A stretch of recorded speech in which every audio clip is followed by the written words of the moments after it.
Aujourd'hui, on parle distance. Faut-il chercher à produire de la vitesse de club pour aller loin? Je ne pense pas, mais c'est ce que je voudrais vous expliquer dans cette vidéo. Salut à tous, c'est Nicolas, moi je suis pro depuis 94 et sur cette chaîne, je vous aide à progresser massivement en vous partageant mon expérience. C'est parti. Alors en fait, j'ai dit non, mais ça dépend. Si vous essayez de produire de la vitesse de club avec les mains, vous aurez de la vitesse, la tête de club, mais vous n'aurez pas de distance. Peu de distance en fait. C'est un effort très peu productif. Ce que je voudrais, alors ce qu'on veut, c'est que la balle parte vite. Pour que la balle parte vite, il faut deux choses. Il faut de la vitesse à la tête de club, mais ça ne veut pas dire qu'il faut la produire avec les mains. Et il faut de la compression. C'est-à-dire qu'au moment de taper, qu'il y ait tout le poids du corps qui soit dans la frappe. Donc pour ce qui est de la vitesse, la tête de club, ce n'est pas efficace de la produire avec les mains. J'ai de la vitesse, mais je n'ai pas de compression. Si je fais ça, je n'ai que les quelques grammes de ma tête de club qui est toute vide, je vous le rappelle, qui va taper la balle et elle ne va pas partir très loin, même si j'ai beaucoup de vitesse. Ce que je veux, c'est qu'on ait de la vitesse, par contre, la vitesse des bras, la vitesse des épaules et des bras. Là, si vous avez de la vitesse, là oui, vitesse de bras égale vitesse de main égale vitesse de tête de club. Là oui. Si j'envoie très vite mes bras, mes mains, naturellement, j'ai de la vitesse dans la tête de club, avec de la compression. Si je fais ça très vite, j'ai pas de compression.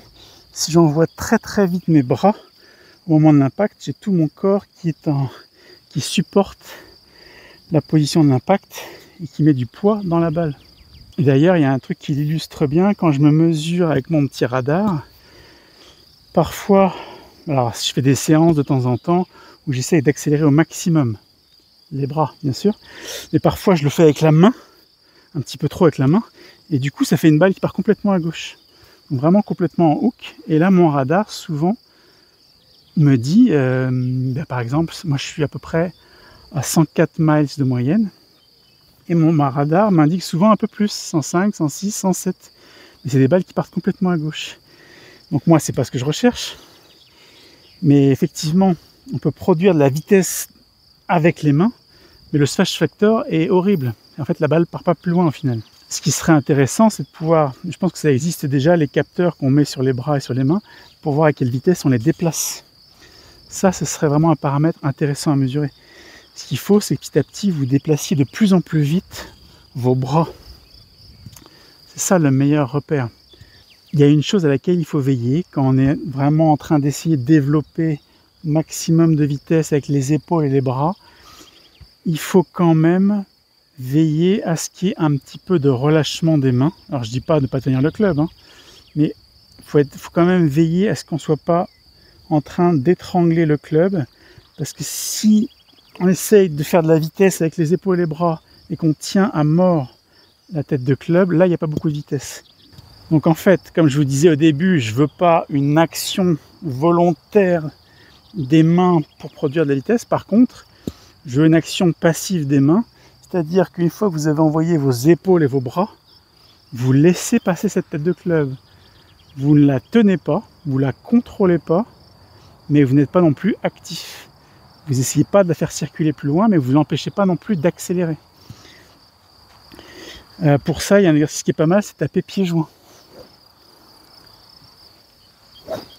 Et donc les deux raisons qui peuvent faire que la tête de club ne circule pas bien, c'est que soit vous serrez vraiment ultra fort votre grip, et donc là ça ne circule pas beaucoup, ou alors vous avez cette volonté de ramener ce club bien droit sur la balle, du coup quelque part vous le tenez, vous le dirigez.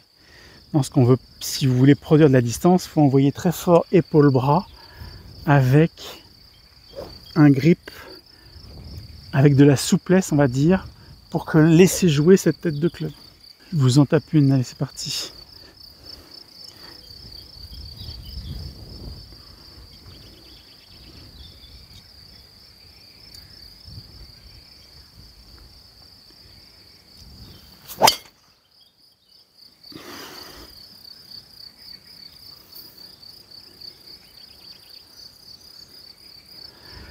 Ok, voilà, j'espère que ça vous a plu, que vous avez envie de partager cette vidéo, de la commenter, de la liker pour qu'elle fasse des milliards de vues. À bientôt pour une prochaine vidéo. Salut!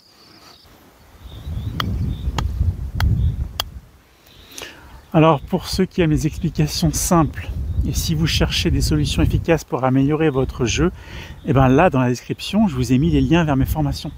Alors vous verrez, déjà la première, elle est gratuite, elle est très complète, et franchement, quel que soit votre niveau de jeu, je vous la recommande fortement.